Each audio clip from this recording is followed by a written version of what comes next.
আল্লাহর শুকর আদায় করছি সর্বপ্রথম যে এই বর্তমান যুগে আসর থেকে এই পর্যন্ত এই সময়টাকে যে আপনাদেরকে আমাদেরকে বেহেশতের বাগানে বসার সুযোগ করে দিয়েছেন। বিশেষ করে যুবক ছেলেরা যারা বসছে তাদেরকে আমি ধন্যবাদ দেই। এই সময়টুকু এখানে না বসলে এই সময়টুকু যেত মোবাইলে খেয়ে ফেলতো। এই সময়টুকু আল্লাহ আমাদের এই বৈঠক কবুল করে নিন। বড় ভীষণ নেয়ামত, আর নেয়ামত পেলে আল্লাহর কি করতে হয়? শুকর আদায় করতে হয়। এজন্য আমরা সকলে বলি আলহামদুলিল্লাহ।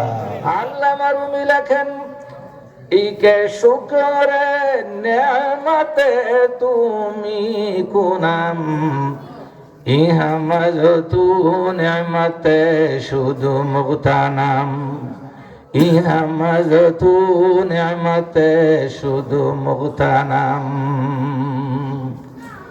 আল্লামা রুমি লেখেন, আল্লাহ তোমার যেই নেয়ামতের শুকর আদায় করলাম, এই শুকরটাও তোমার একটি নেয়ামত। কারণ আল্লাহ তুমি যদি তৌফিক না দিতা, আল্লাহ তুমি যদি জবানটা বন্ধ করে দিতা, আলহামদুলিল্লাহ জবানে বলতে পারতাম না। আল্লাহ তুমি তৌফিক দিয়েছো, তাই তোমার শুকর আদায় করছি। আল্লাহ তোমার এই তৌফিকটাও তো আল্লাহর নেয়ামত। তাহলে শুকর যদি আল্লাহর নেয়ামত হয়, তাহলে আলহামদুলিল্লাহ যখন বললেন এটাও তো আল্লাহর একটা নেয়ামত হলো না?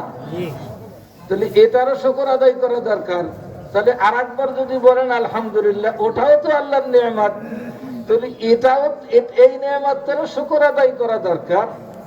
এটাও তো আল্লাহর নেয়ামত। আমাদের আরবি কিতাবি ভাষায় বলে এটার নাম হলো তাসালসুল। তাসালসুল মানে ধারাবাহিক ভাবে শুকর আদায় করবেন, ওটা নেয়ামতে পরিণত হবে। ফিরে শুকর আদায় করবেন, ওটা নেয়ামতে পরিণত হবে। তাহলে গড়ে যে একটা নেয়ামতের শুকর তো বাকি থাকবে। এজন্য আল্লামা শেখ সাদি শুকর আদায় করেছেন বড় উত্তম শব্দে। আল্লামা শেখ সাদি শুকর আদায় করেছেন, শুকরে নেয়ামত হায় তু, চন্দকে নেয়ামত হায় তু।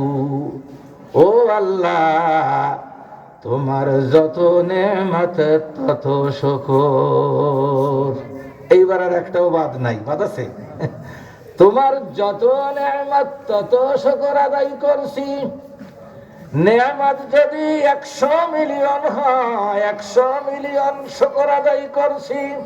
আল্লাহ যেন আমাদের সমস্ত নেয়ামতের শুকর আদায় করতে তৌফিক দান করেন, আমিন। আমার আজকের আলোচনার শিরোনাম হলো বিপদে করণীয়। কি শিরোনাম? বিপদে করণীয়। অর্থাৎ বিপদ আসলে আমরা কি করব, এটা কি আপনাদের দরকার না দরকার না? এইখানে কোন বিপদ কোনদিন আসে নাই, বিপদ নাই এমন কোন ব্যক্তি আছেন?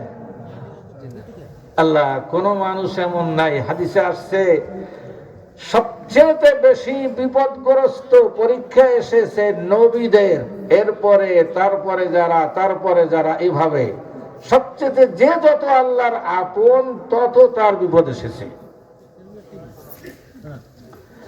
সুতরাং বিপদে করণীয় কি, এইটার একটা কথার উত্তর আছে আর ব্যাপক ব্যাখ্যা সহ উত্তর আছে। এক শব্দের উত্তরটা আগে দেই।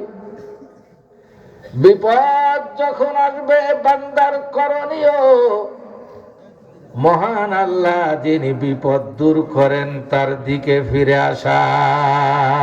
কোরআন বলছে, ওয়া ইয়ামসাসকাল্লাহু বিদুররিন ফালা কাশিফা লাহু ইল্লা হু। আল্লাহ, যদি আল্লাহ তোমাকে কোনো বিপদ দেয়, কষ্ট দেয়, তাহলে আল্লাহ ছাড়া আর কেউ দূর করতে পারে না। এক সংক্ষেপে উত্তর হলো আল্লাহর দিকে ধাবিত হওয়া। এই ধাবিত হওয়ার বিভিন্ন পদ্ধতি।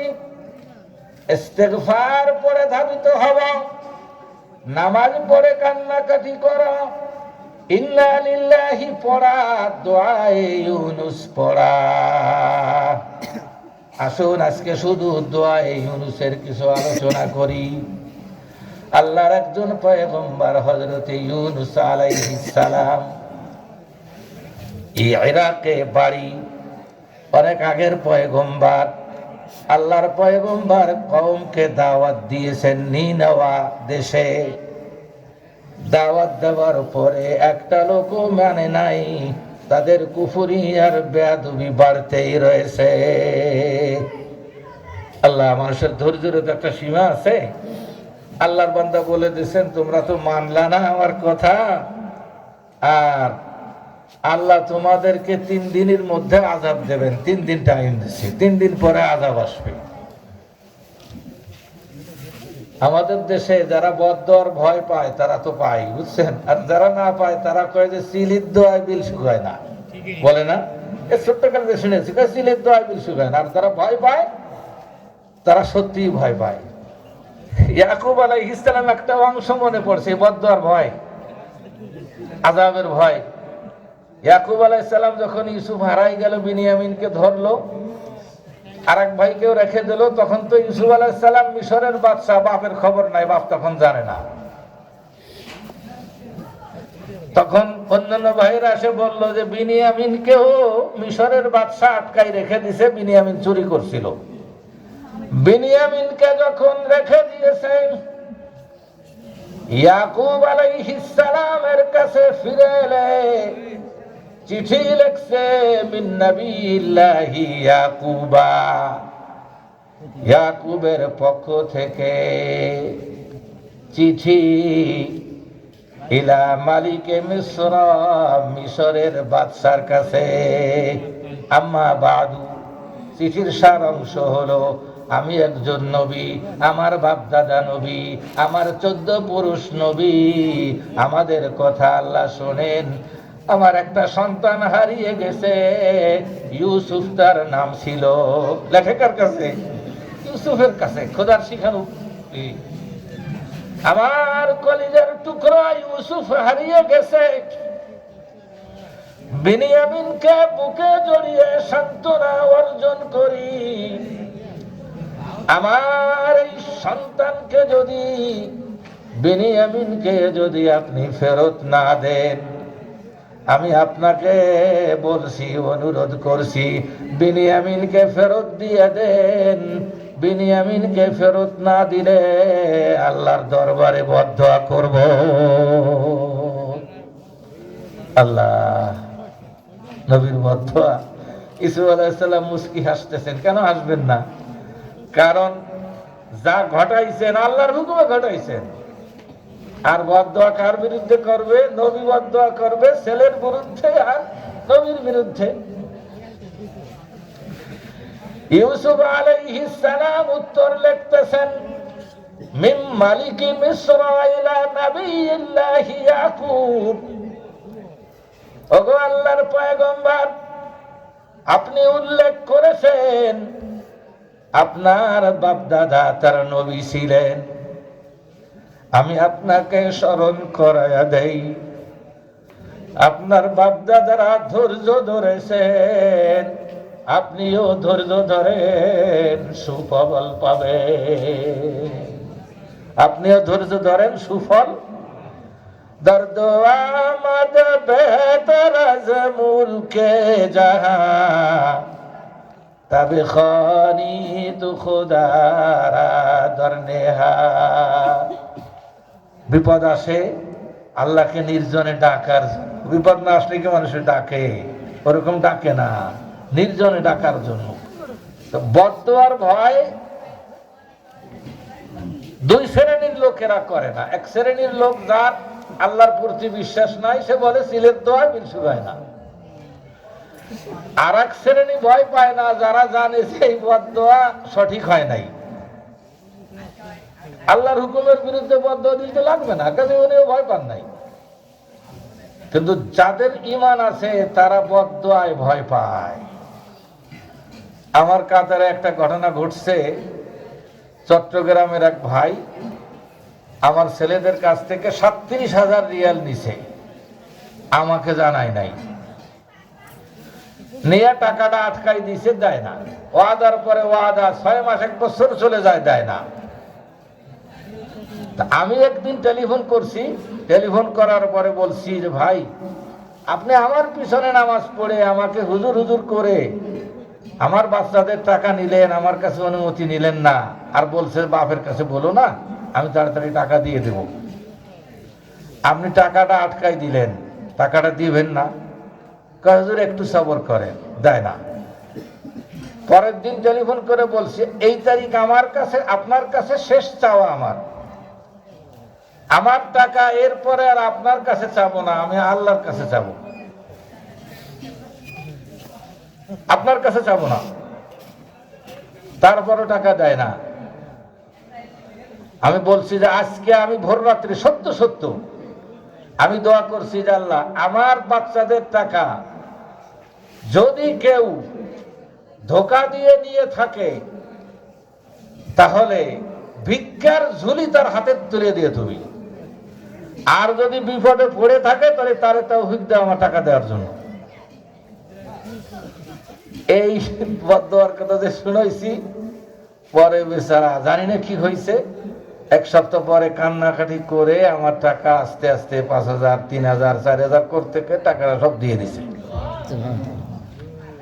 আমি টাকা পেয়ে বলছি যে আমি সাক্ষ্য দিতেছি এই লোকটা একজন মোমেন বান্দা, কিন্তু শয়তানের ধোঁকায় পড়ছিল। কারণ মোমেন যদি না হতো তাহলে এই বদদোয়ার ভয় দেশে টাকা দিত না।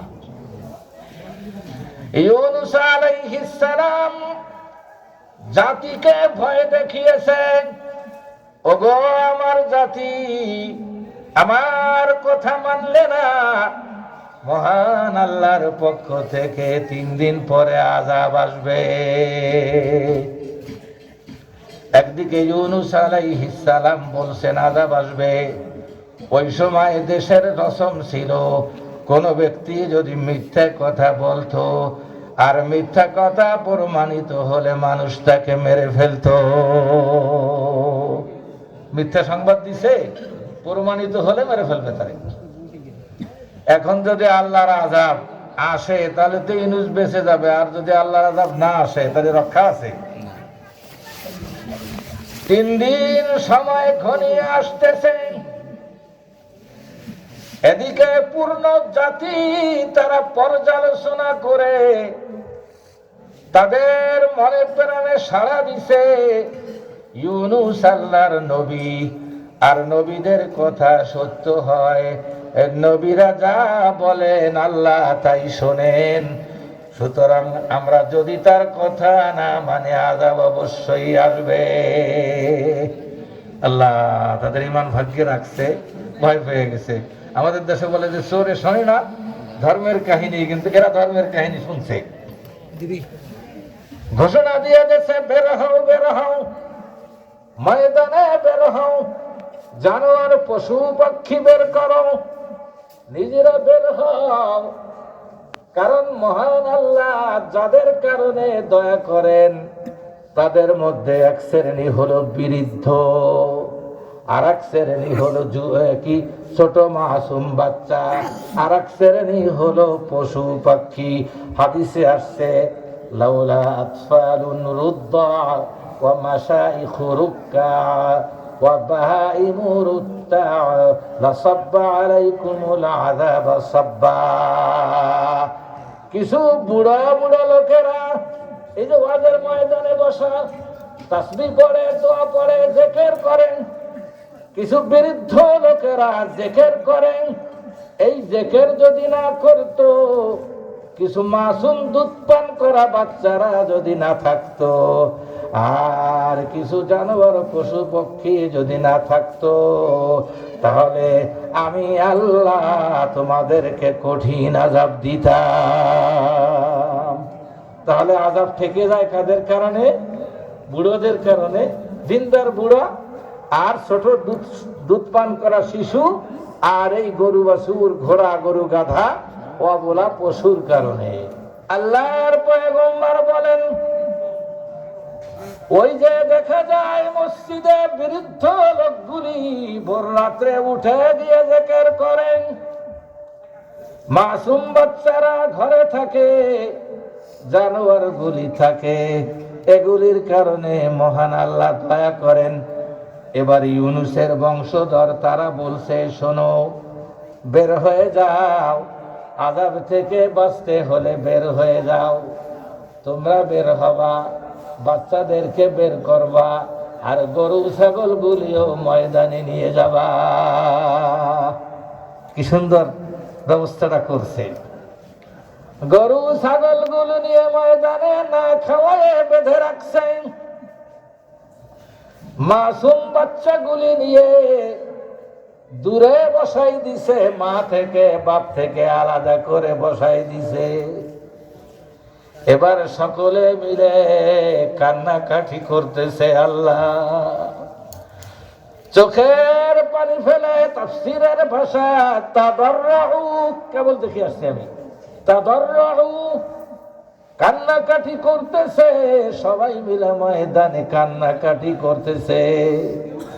আল্লামা রুমি লেখেন, যুবরারান আজ পাশিমানি আনিন হারশলার জাদানিনুল মুজনিবি, আরশলার জাদানিনুল মুজনিবি। আল্লামা রুমি বলেন, গুনাহগার যখন চোখের পানি ফেলে কাঁদে, ওই কান্নার আওয়াজ আল্লাহর আরশ কাঁপায় তুলে। ভরা ময়দান, বাচ্চাগুলি মা থেকে আলাদা করে দিছে। বাচ্চাগুলি একদিকে কাঁদে কাঁদে, মা গুলি কাঁদে, বাবা গুলি কাঁদে, সবাই ময়দানে কাঁদে, পশুগুলি বাঁধা। আল্লাহর দয়া হইছে, মেঘের মতো আযাব আল্লাহ নিয়ে এসেছিলেন, আযাব সরায় নিছে। আল্লাহ আফসোস করে বলেন, ফালাউলা কানাত ক্বরয়াতুন আমানাত ফানাফাআহা ঈমানুহা ইল্লা কওমা ইউনুস। আল্লাহ বলতেছেন আফসোস করে, যে ইউনুস আলাইহিস সালামের গোত্র ছাড়া আরো একটা গোত্র, একটা দুটা দেশ এমন কেন হলো না যাদের আযাব আসার পরে ঈমান আনবে আর আল্লাহ আযাব সরায় নিবে। লাম্মা আমানু কাশাফনা আনহুম আযাবাল খিজি ফিল হায়াতিদ দুনিয়া, আযাব উঠাই নিছে। এদিকে এই এদের কান্নাকাটির আগে ইউনুস আলাইহিস সালাম দেশ ত্যাগ করে চলে গেছেন। ইউনুস আলাইহিস সালাম দেখছেন, আযাব যদি আসে তাহলে তো বেঁচে যাব, আর আযাব যদি না আসে তাহলে আমার রক্ষা নাই। জান বাঁচানোর জন্য অনেক কিছু করা যায়, জান বাঁচানোর জন্য মিথ্যা বলা যায়, জান বাঁচানোর জন্য ঈমান গোপন করা যায়। আল্লাহর পয়গম্বর ইউনুস আলাইহিস সালাম রওনা দিয়েছেন এই ইরাক থেকে, এবার জানটা বাঁচানোর জন্য। কিন্তু আল্লাহর পয়গম্বরের ভুল হয়ে গেছে, আল্লাহর কাছ থেকে অনুমতি নেয়নি, অনুমতিটা নিতে ভুলে গেছেন। অনেক সময় মানুষে এমন ভুল করে যে ভুলটা আসল ভুল। টিকিট কাটছে, সব সামান টামান গুছাই এয়ারপোর্টে গেছে, কয়েক বাসাতে টিকিট আর পাসপোর্টটা আনতে ভুলে গেছে, আর কয় আসলটাই ভুলে গেছে। এবার আল্লাহর অনুমতি নেয়নি, এলাকা থেকে পার হয়ে গেছে, সমুদ্রের পাড়ে গিয়ে লঞ্চ স্টিমার ট্রলারে উঠছে আরো অনেক লোকেরা পাড়ি দেওয়ার জন্য। সমুদ্রের পাড়ে গিয়ে নৌকায় উঠছে, ট্রলারে উঠছে। তাফসীরের ভাষায় দুটো মত প্রকাশ করছে। একটা হলো, সমুদ্রে যখন গেছে, সমুদ্রের মধ্যে তুফান শুরু হয়ে গেছে, আর মানুষে এখন বড় বিপদগ্রস্ত হয়ে তারা দেখতেছে ওজন ভারী হয়ে গেছে, একটু যদি কমানো যায় তাহলে জানটা বেঁচে যায়। সবাই মিলে বলতেছে, শোনো, কমপক্ষে একটা লোককে যদি আমরা সমুদ্রের মধ্যে ফেলে দেই তাহলে বাকি লোকগুলি বেঁচে যাবে, আর যদি একটা লোককে না ফেলে দেই তাহলে সমস্ত মানুষগুলি ডুবে মারা যাবে। জ্ঞানী মানুষের কাজ কি? ঠিক আছে, একজন মরি, তবুও অন্য সবাই বেঁচে থেকে। আর যদি জ্ঞানী না হয় তাহলে কি করবে জানেন?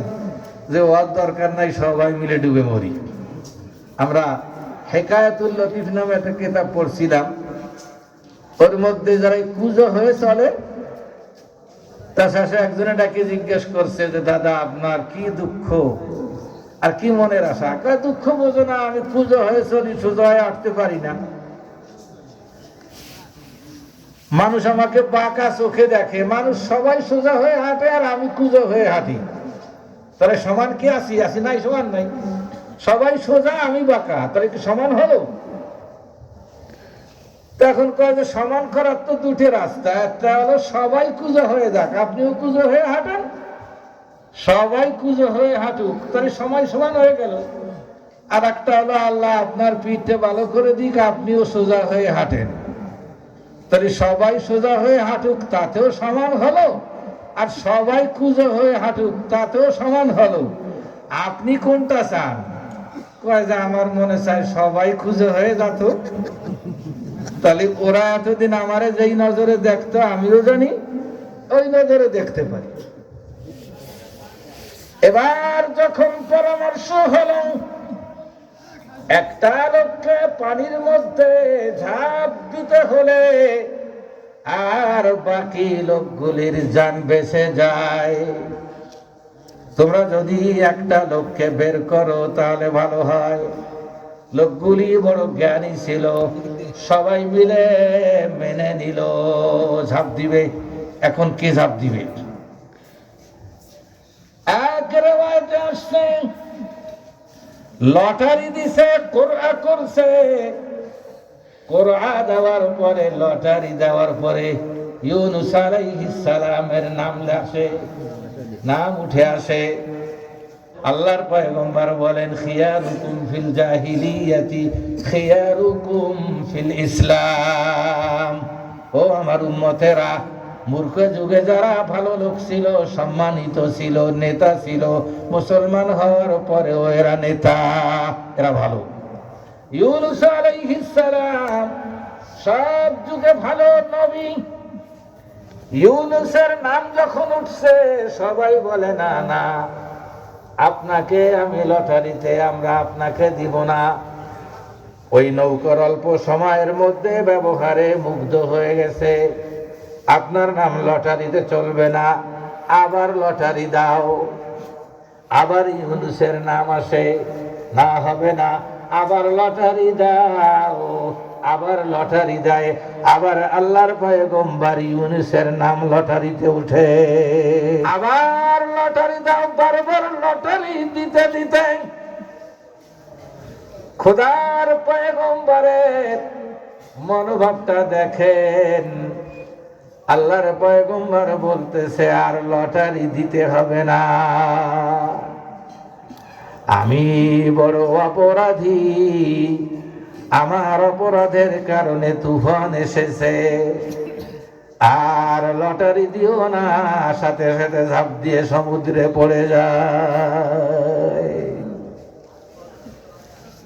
আর এক বর্ণনা এসেছে লটারি না,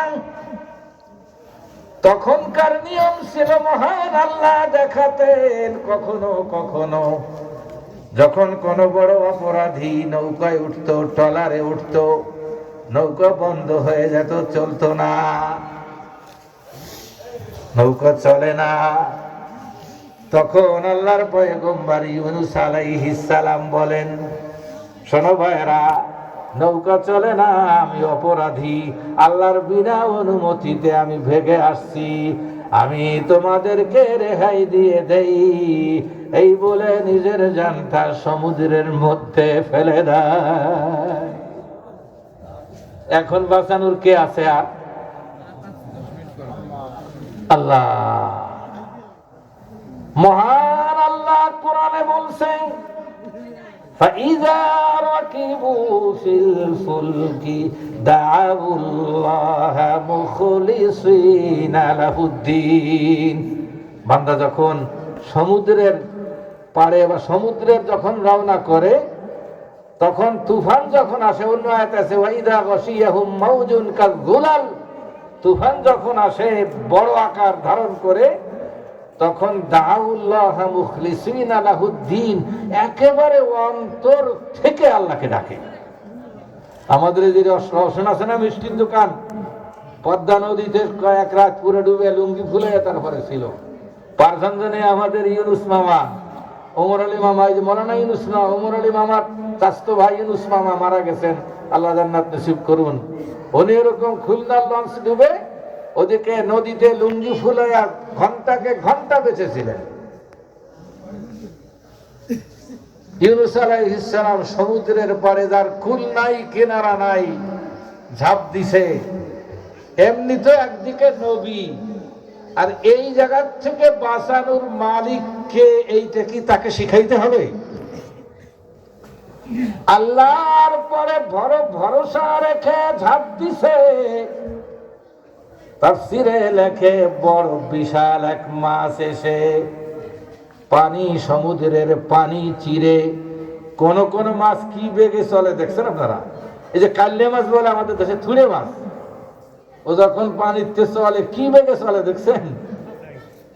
আল্লাহর পয়গম্বর ইউনুস আলাইহিস সালাম যখন পানিতে সমুদ্রে ঝাঁপ দিয়েছেন, বড় মাছ এরকম সমুদ্রের পানি ফেড়ে দ্রুত এসে ইউনুস আলাইহিস সালামকে গিলে ফেলেছে। মহান আল্লাহ বলছেন ফালতাকামাহুল হুতু ওয়া হুয়া মুলিম। ইউনুস আলাইহিস সালামকে মাছে গ্রাস করছে, গিলে ফেলছে, যে অবস্থায় সে ছিল তিরস্কারযোগ্য। আল্লাহর পয়গম্বর ইউনুস আলাইহিস সালাম মাছের পেটে গিয়ে যখনই প্রবেশ করেছেন, তিনটা অন্ধকার ঘটনা ছিল, রাত্রের অন্ধকারের ঘটনা, অন্যদিকে সমুদ্রের অন্ধকার, আর একদিকে মাছের পেটের অন্ধকার। মহান আল্লাহ ওই সমুদ্রের মধ্যে মাছকে আওয়াজ দিয়ে বলতেছে, ওগো সমুদ্রের প্রাণী মাছ, আমার পয়গম্বর ইউনুসকে তোমার খাবার হিসাবে আমি পাঠাইনি। আমার পয়গম্বরের চামড়ারও যেন সামান্য ক্ষতি না হয়, হাড্ডিরও কোনো ক্ষতি না হয়। আমার পয়গম্বরকে আমি পাঠিয়ে দিয়েছি তোমাকে জেলখানা বানিয়ে। আসামি কোথায় নেয়? জেলখানায় পাঠায়। আল্লাহ, জেলখানায় মারপিট করা, আয়নাঘর বানানো, এইটা কোনো শরীয়তের আইন না, দুনিয়ার জেলখানায়। আল্লাহ, আপনাদের কষ্ট হচ্ছে? গলা কিন্তু আমার ভেঙে গেছে। আমি কাতারে চাকরি করি কয়টা জানেন? 3টা। মসজিদের একটা অফিসিয়াল ডিউটি করি, মানুষের টেলিফোনে মশলা জিজ্ঞেস করে, উত্তর দেই, হেফজখানায় পড়াই। তো বর্তমান ওই যে ফতোয়া দেয়, ওরা সপ্তাহে 2 দিন আমাদেরকে জেলখানায় পাঠায়। আমি প্রায় যাই না, অন্য সাথীরা যায়। কাতারের যে জেলখানা, ওখানে এমন ভাবে আমাদেরকে ঢুকায়, মনে হয় যে আমরাও সেখানের আসামি। তার মানে মোবাইল নিতে দেয় না, একটা পয়সা নিতে দেয় না, একটা ব্যাগ নিতে দেয় না কোনো, আর মেশিনে চেক করে চশমাটা বন্ধ খুলে দেওয়া লাগে, ঘড়িটা বন্ধ খুলে দেওয়া লাগে। এরকম একটা টিস্যু পেপার পকেটে পুলিশে চেক করতে যায়, চাপ দিয়ে কয় যে 16,000, এটা কি? বললাম যে মিন্দিল বের করে দেখাইছি। এইভাবে যে যখন ঢুকি, রুমগুলোর মধ্যে ঢুকি, সুবহানাল্লাহ, আপনারা যদি শোনেন আশ্চর্য বোধ করবেন। সে দেখি কি খিলখিল হাসির আওয়াজ। এক গ্রুপ হাসি দিচ্ছে, আর এক গ্রুপ তাস খেলতেছে, আর এক গ্রুপ ক্যারাম বোর্ড খেলতেছে, আর এক গ্রুপ মজাক করতেছে, এক গ্রুপ কম্বল মুড়ি দিয়ে মসজিদের মধ্যে, ছোট ছোট মসজিদ আছে ভিতরে, নাক ডেকে ঘুমাইতেছে। শেষে আমাদের কাজ কি?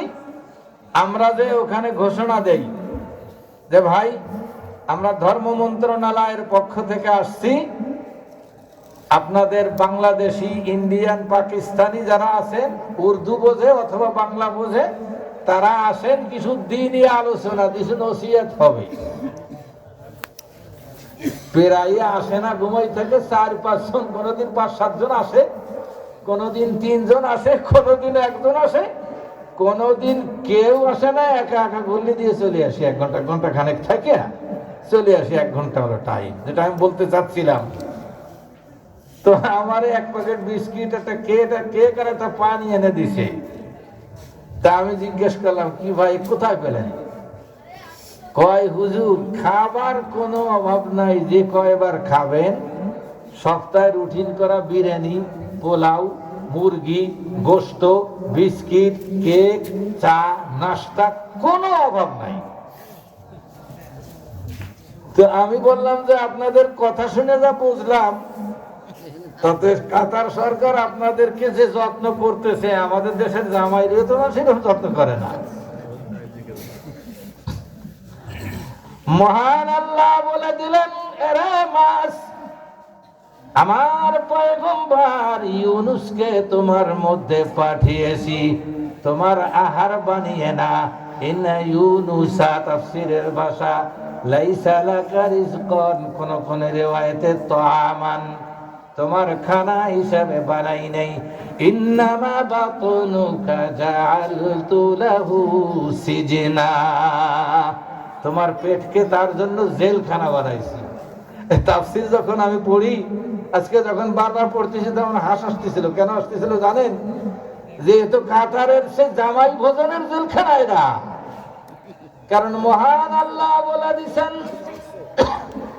আমার ইউনুসের চামড়ার কোনো ক্ষতি হবে না, গোশতের ক্ষতি হবে না, হাড্ডির কোনো ক্ষতি হবে না, ইউনুসকে যত্ন করো।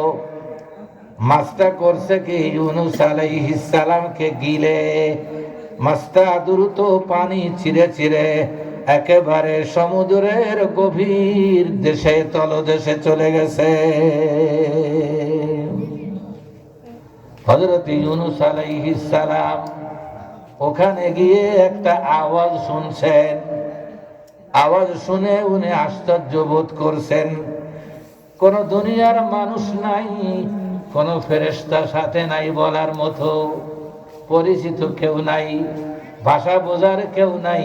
মনে মনে বলতেছে, আল্লাহ, এই এত গভীর সমুদ্রের তলদেশে এই আওয়াজটি কিসের আওয়াজ? এটা তো বুঝতে পারি না। মহান আল্লাহ আরশ থেকে ওই মাছের কাছে, ইউনুসের কাছে ওহী পাঠিয়ে বলতেছে, আমার পয়গম্বর, যেই আওয়াজটি শুনেছো, সমুদ্রের তলদেশের প্রাণী, মাছ এবং অন্য অন্য প্রাণীরা আমি আল্লাহর জিকির করছে, ওই জিকিরের আওয়াজ শুনছো। بذكر شهر تبيني در خروش است ولداند دری معنا که گوش است نه بلبل بر گلش تسبیح خانه است که هر خاره به تسبیحش زبان است। পাখি গাছে সবকিছুতে জিকির করে, পাখিটা বসে যখন জিকির করে, ওই ডালে, ওই গাছের কাঁটায়ও আল্লাহর জিকির করে। কোরআন বলছে, ওয়াদ দাওয়াব, আসমান জমিন পাথর সবকিছু গাছে, ওয়াদ দাওয়াব, যে কোনো প্রাণী আল্লাহর জিকির করে। এবার হযরত ইউনূস আলাইহিস সালাম উনি যখন এই জিকিরটা শুনছেন, এবার আল্লাহর পয়গম্বরের ওই জিকির মনে আসছে। অনেক সময় সোজা জিনিস, এই হুজুর সালাম দিলা না, যে কয় যে চাচা ভুলে গেছি, বলে না মানুষে? আরে বলবে না, লোকটা ব্রেনের মধ্যে টেনশন নিয়ে নিয়ে আসছে, সালাম ভুলে গেছে। আল্লাহর পয়গম্বর জিকির তাসবিহ ভুলে গেছে। এবার যখন ওয়াহির মাধ্যমে বলা হলো মাসে আল্লাহর জিকির করছে, কোন কোন বর্ণনা আসছে পাথরে আল্লাহর, সমুদ্রের নিচে পাথর থাকে, ঝিনুক থাকে, এগুলি আল্লাহর জিকির করছে, ওনার আওয়াজ কানে আওয়াজ আসছে। এবার আল্লাহর পয়গম্বর পড়তেছেন, সবাই পড়ুন, লা ইলাহা ইল্লা আনতা সুবহানাকা ইন্নী কুনতু মিনাল যালিমিন।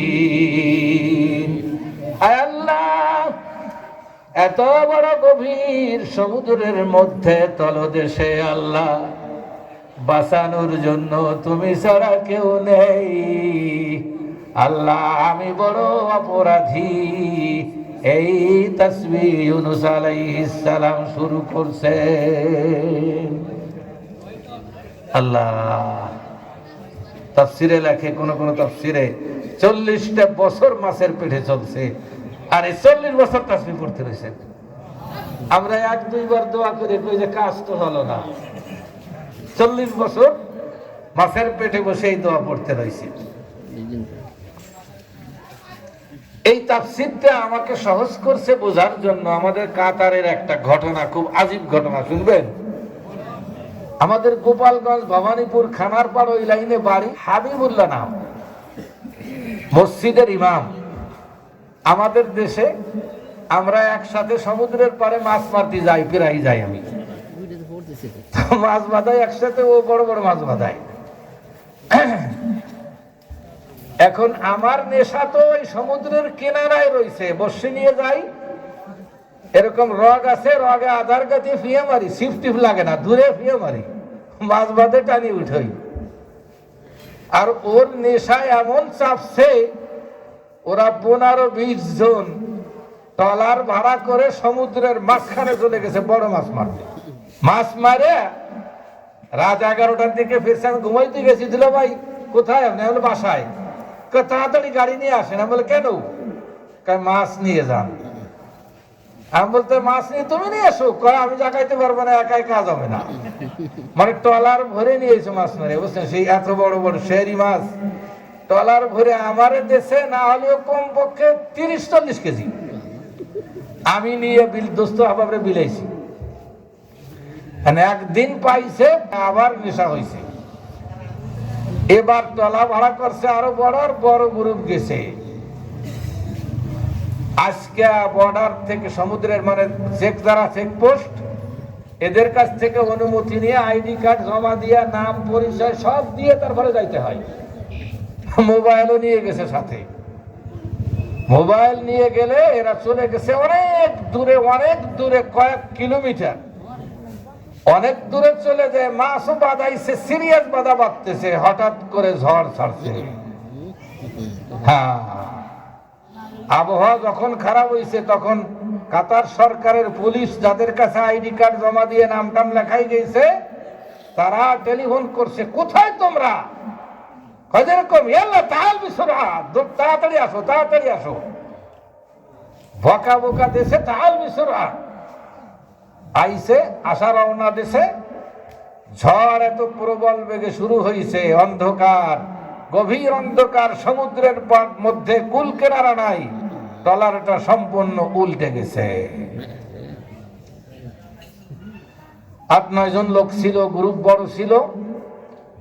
কিছু সাঁতার দেওয়া বয়লা, আর ওই যে সাঁতরানোর একটা আছে তোষকের মতো, ওটা পাম্প দিয়ে ফুলাইলে তোষকের মতো বাসে থাকে, ওইটাই থাকতে পারে। দেখেন না আমাদের দেশে কলার ব্যয় মানুষ থাকে। কেউ কেউ বয়লা নিয়ে ছুটছে, কোথায় গেছে তারা কেউ জানে না, একের সাথে অপরের দেখা নাই। আর ওর কাছে ছিল একটা তোষকের মতো অর্ধেক পাম্প ছিল, যাতে খুব ভালো করে ই করা যায় না, শুকনো থাকার সুযোগ নাই, পানি গায়ে লাগে কিন্তু ডুবে না, একেবারে ডুবে যায় না। ওই তোষকটা নিয়ে আল্লাহ তোষকটা নিয়ে রাত্রে আসে। আচ্ছা বলেন তো, এই সময় আল্লাহরে যেই ডাকটা দিছে, এই ডাকটা আপনি আর আমি এই জায়গায় বসে দিলে হবে? আল্লাহ 1-2 ঘন্টা না, 37টা ঘন্টা সমুদ্রের মধ্যে, একদিন এক রাত, আরো ফেরায় একদিন, 37টা ঘন্টা সমুদ্রের পানি এত লবণ যাও খাওয়া যায় না, চোখে লাগলে চোখ পুড়ে ওঠে।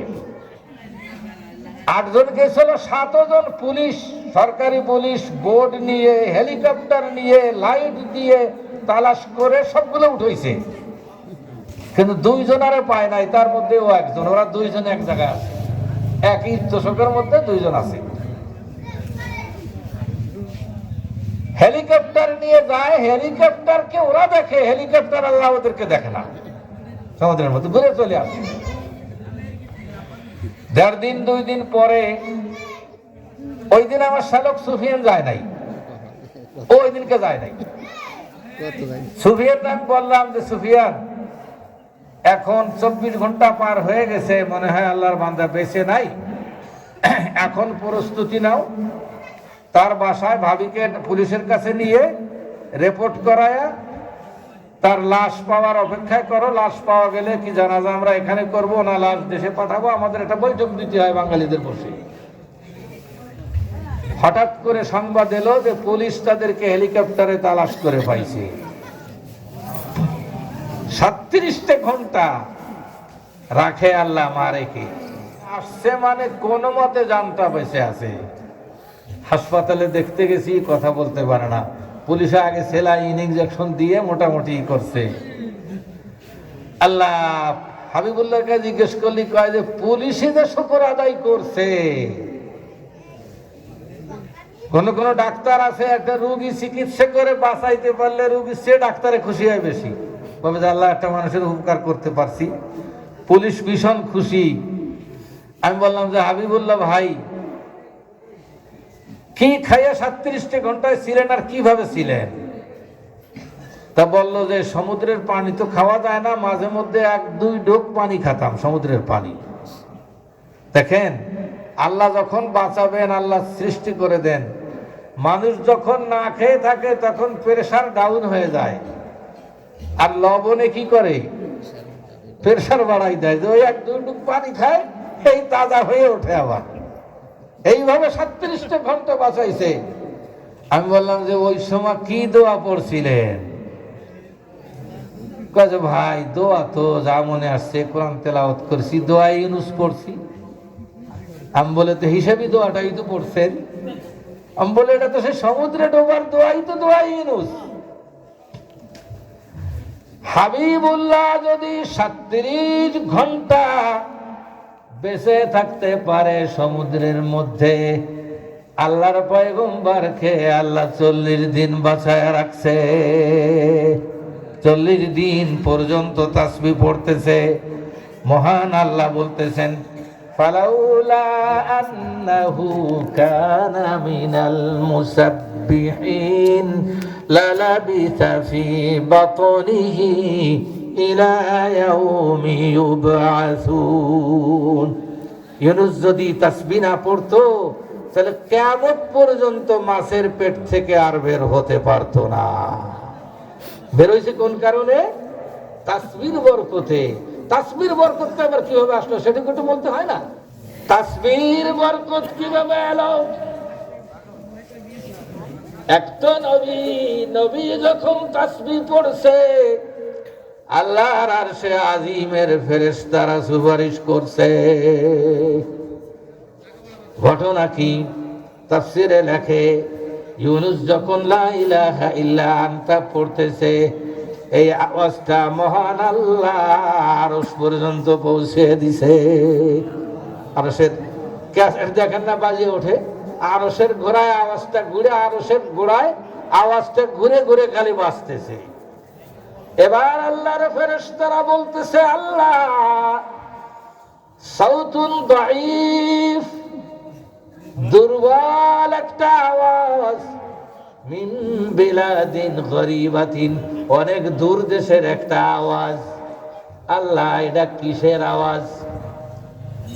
এবার আল্লাহ বলতেছেন, আমার পয়গম্বর নিনোয়া ইরাকের মধ্যে ইউনুস আলাইহিস সালাম মাছের পেটে সমুদ্রের তলদেশে দোয়া পড়তেছে, তাসবিহ পড়তেছে। ওই আওয়াজটি তোমরা আরশের গোড়ায় শুনতে পাচ্ছ। এটা সেই আওয়াজ। ভাইরা আমার, কোন অসহায় ব্যক্তিকে দেখলে দুটো কাজ হয় ও মুমিনের জন্য। কয়টা কাজ? দুইটা কাজ তার দায়িত্ব। একটা হলো তার প্রতি যদি জুলুম হয় তাহলে প্রতিবাদ করা, আর যদি সহযোগিতা লাগে তাহলে সহযোগিতা করা। এবার ইউনুস আলাইহিস সালামের জুলুম তো না, কিন্তু অসহায় দুঃখী বড় বিপদগ্রস্ত। এবার আল্লাহর ফেরেশতারা এবার ইউনুস আলাইহিস সালামের জন্য সুপারিশ করবে। সুপারিশটা করবে তাও ওসিলা দিয়ে সুপারিশ। একটা হলো, হুজুর একটু লোকটার সিগনেচারটা করে দেন। আর একটা হলো, হুজুর বারবিটা হয় একটু সিগনেচারটা করে দেন। এই দুইটা সুপারিশের পার্থক্য আছে নাকি বলুন? সুপারিশ করা যেমন মুমিনের দায়িত্ব, অন্যায় হলে প্রতিবাদ করা মুমিনের দায়িত্ব। প্রতিবাদের একটা উদাহরণ দেই। বড় দুনিয়ার বড় মর্মান্তিক ঘটনা, দুনিয়া যেই ঘটনাকে কাঁদিয়েছে সেই ঘটনা হলো হযরতে হুসাইনের শহীদ হওয়ার ঘটনা। পড়া যায় না তো, অনেক রং চড়ানো লেখা থাকে, শুদ্ধ যেটা সেটাই পড়া যায় না। রং চড়ানো তো আরো মারাত্মক। বিষাদ সিন্ধু পড়ে দেখবেন, তা পড়া যায় না, কঠিন ভাষা দিয়ে লেখা। বিষাদ সিন্ধুর মধ্যে তো অনেক অতিরঞ্জিত। সহি ঘটনা, বিরাট ঘটনা, কারবালার ঘটনা আমি বলবো না। হযরতে হুসাইনকে যখন ঘিরেছে, সরাসরি এজিদ শহীদ করেনি, এজিদের একজন মন্ত্রী ওবাইদুল্লাহ বিন জিয়াদ, তার দায়িত্ব কুফার। এই ওবাইদুল্লাহ বিন জিয়াদ তাকে শহীদ করেছে, তাও নিজে করেনি, অন্য লোক দিয়ে করাইছে। কেউ কেউ বলেছে তার নাম ছিল সিম্মার, আরো অন্য কথাও আছে। এই হযরতে হুসাইনকে যখন ঘিরে ফেলায়, আল্লাহর পয়গম্বরের এমন প্রিয় নাতি, এমন এমন সাহাবী যার মুখের মধ্যে রসুলের চুমার ছাপ রয়ে গেছে। আল্লাহ, আমার একটা নাতি আছে, আমার ছেলে মুহাম্মদুল্লাহর ছেলে, এত প্রিয় আমার। আমি নাতিটারে কোলে নেই আর বলি যে এতদিন হাসান হোসাইনের ঘটনা পড়ছি, এতদিন বুঝি নেই, এখন বুঝি। আমি চুমা দিতে গেছি, বুঝছেন, ওর নাকের যে শ্বেত বার হয়েছে, পুরা শ্বেত টেত সহ আমার ঠোঁটে চলে আইছে। ওর মা কয় যে ওর না শ্বেত টেত চলে গেছে আপনার মুখে, অথচ খোদার কসম আমার একটু ঘৃণা লাগে নাই। আমার দাদা এত ভালো লাগে নাতিকে, আর সেই নাতির চুমা খাইছে, আজকে ঘেরাও করছে। প্রথম দিক দিয়ে কেউ যুদ্ধ করেনি, হযরত হুসাইনের সাথে কেউ যুদ্ধ করেনি। সঙ্গে যারা ছিল তারা বলতেছেন, হুজুর আপনি যদি অনুমতি দেন শহীদ হব, লড়ে শহীদ হব, এমনি শহীদ হব না। যদি অনুমতি দেন তাহলে লড়ে শহীদ হব, প্রতিহত করব। হুসাইন বলতেছে, না না, প্রতিশোধ আর প্রতিহতর প্রয়োজন নাই, এই লড়াই করার কোনো প্রয়োজন আর এখানে নেই। কেন প্রয়োজন নাই? কেন? কই শোনো, রাত্রে স্বপ্নে দেখি ফুলের মালা হাতে নানা জান আসছে, নানার সঙ্গে আবু বকর, উমর, সাহাবায়ে কেরাম আসতেছেন। হুজুর ডেকে বলতেছেন, হুসাইন আমি এসেছি, সবাই রোজা রেখেছো, চলে যাই জান্নাতে গিয়ে রোজার ইফতার করব। হুসাইন আসো, জান্নাতে গিয়ে রোজার ইফতার করব, চলে আসো। আমি হুসাইন তো নানার ইফতারের দাওয়াত কবুল করেছি, আমি আর লড়তে চাই না। শহীদ করে মাথাটা ওবায়দুল্লাহ বিন জিয়াদ বাড়িতে নিয়ে রাত্রেবেলা একটা রুমের মধ্যে রাখছে। পুরোটা রাত আপনারা দেখছেন আগের যুগে লঞ্চে সার্চ লাইট মারতো, বড় লাইট, পুরো এলাকা সহ আলোকিত হয়ে যেত। কার মাথা? মাথাটা যখন রাখছে কেটে পুরো আসমান পর্যন্ত এমন লাইট মারছে যে পুরো আকাশ আলোকিত। রাত, পুরো রাত শুধু লাইটের ফোকাস আর লাইটের ফোকাস মারতেছে। ওবায়দুল্লাহ বিন জিয়াদ পাষণ্ড মেরে সবাইদেরকে শহীদ করে মসজিদে এসে পরের দিন লোকজন কাছায় একটা বক্তব্য দিছে। বক্তব্যের মধ্যে বলতেছে, শোনো তোমরা, আজ হকের জয় হয়েছে আর মিথ্যুকের বেটা মিথ্যুকের পরাজয় হয়েছে। আল্লাহ, কত বড় গালি! মিথ্যুকের বেটা মিথ্যুকের পরাজয় হয়েছে। একটা লোক ছিল ওখানে অন্ধ, বলছে না অন্যায়ের প্রতিবাদ করার তুরটা আসছে। দুইটা কাজ, অসহায় ব্যক্তিকে দেখলে কয়টা কাজ? দুইটা। একটা হলো জুলুম হলে প্রতিবাদ করা, কমপক্ষে ঠেকানো বা প্রতিবাদ করা। আলীর বন্ধু লোকটা অন্ধ, অন্ধ হয়েছে শেষ বয়সে। তার আমলটা কি? সকালবেলা ফজরের পরে, ফজরের নামাজে কিছু রুটি খেজুর আর পানি দিয়ে তার আপন জনে মসজিদে হাত ধরে দিয়ে যায়। পুরোটা দিন মসজিদে থাকে, নামাজ পড়ে, ইবাদত করে, এশার পরে আবার তাকে বাড়িতে নিয়ে যায়। তার মানে পুরো জীবনটা চলতেছে। বক্তব্যটা যখন দেশে মিথ্যুকের হকের জয় হয়েছে, চিন্তা করেন, শহীদ করছে বলতেছে, তাকে সে হক মনে করতেছে। নাউজুবিল্লাহ মিন যালিক।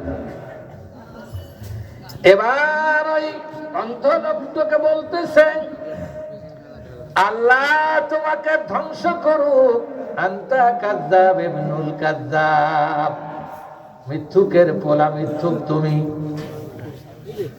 এবার সরকারি ক্ষমতা, যদি কোন সরকারি মন্ত্রীকে এমন কথা বলে মিথ্যুকের পোলা মিথ্যুক, তার দুনিয়ার কোন মন্ত্রী বর্তমান যুগে সহ্য করে নেয় না। এটা কি নাই? কিন্তু মন্ত্রী তো জানে না যে ক্ষমতা চিরদিন থাকে না। কাযযাব ইবনুল কাযযাব, তুমি মিথ্যুকের পোলা মিথ্যুক, হুসাইন মিথ্যুকের পোলা মিথ্যুক নয়। প্রতিবাদ যখন করছে, আল্লাহর একজন ওলি হযরতে আলীর বন্ধু সঙ্গে সঙ্গে তাকে ধরে নিয়ে ফাঁসিতে কতল করে তাকে হত্যা করেছে। এই লোকটা এই দুটা কারণে প্রতিবাদ করছে। একটা হলো আলীর বন্ধু, আর একটা হলো কোন মুসলমান অসহায় ব্যক্তি জুলুমের শিকার হলে তার প্রতিবাদ করলে এটা মহান আল্লাহ খুশি হয়ে যায়। হাদিসে আসছে, মান রাদ্দা আন ইরদিহি আন ইরদি আখিহি রাদ্দাল্লাহু আন ওয়াজহিহি নার ইয়াউমাল কিয়ামা।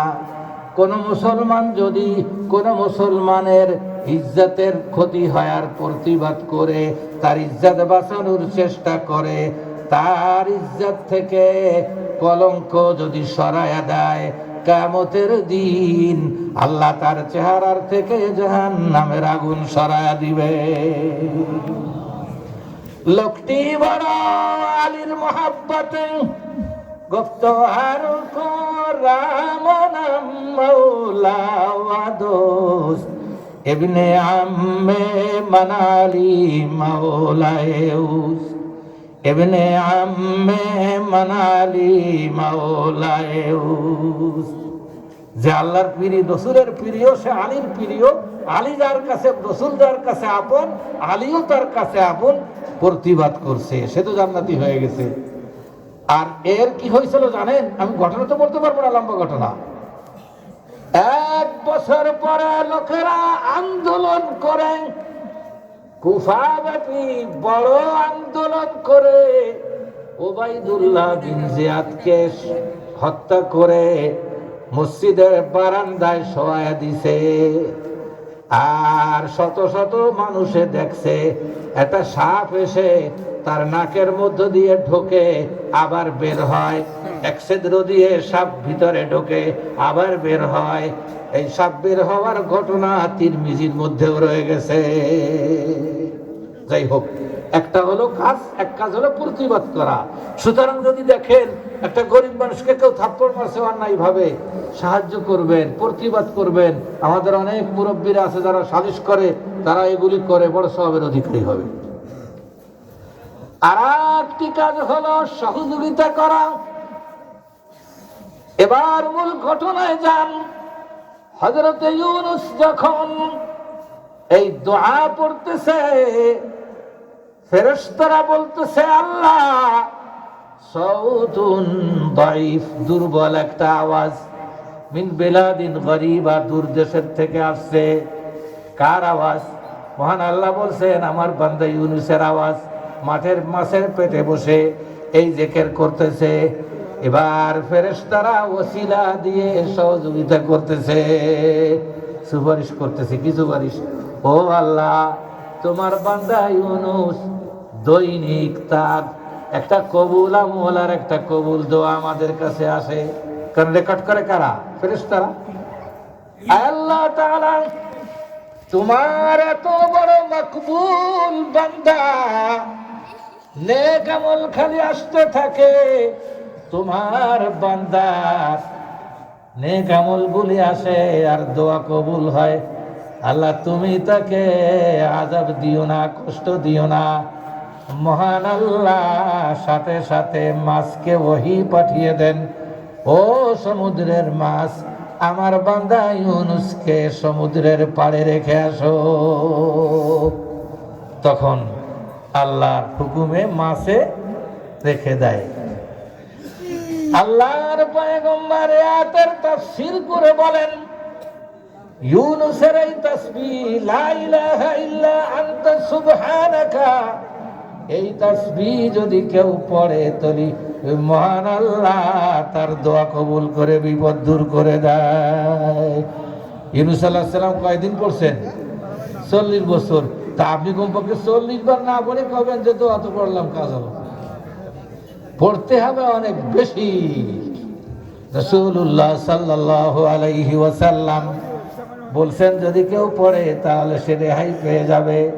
হাদিস যখন শোনান, সাহাবায়ে কেরাম বলেন, আল্লাহর পয়গম্বর, এই দোয়ার ফজিলত কি আমাদের জন্য না ইউনূসের জন্য? হুজুর বলেন, ইউনূসের জন্য ছিল খাস ভাবে, আর তোমাদের সকলের জন্য আম ভাবে। মহান আল্লাহ কোরআনে বলতেছেন, ফানাদা ফিজ যুলুমাতি আল্লা ইলাহা ইল্লা আনতা সুবহানাক। ইউনূস অন্ধকারে এই দোয়া পড়ছে, ফাস্তাজাবনা লাহু, আমি আল্লাহ তার দোয়া শুনেছি, ওয়া নাজ্জাইনাহু মিনাল গাম্মি, আমি আল্লাহ তাকে বিপদ থেকে রেহাই দিছি। এরপরে আল্লাহ বলেন, ও আমার বান্দারা, শুধু ইউনূসকে নয়, ওয়া কাযালিকা নুনজিল মুমিনিন, আমি আল্লাহ সব মুমিন বান্দাদেরকে রেহাই দিব। এজন্য বিপদে করণীয় কি? আল্লাহর দিকে ফিরে আসা। এর মধ্যে একটা আমল দোয়া ইউনূস বেশি বেশি পড়া। আল্লাহ আমাদের তৌফিক দান করুন। জাযাকাল্লাহু খাইরান।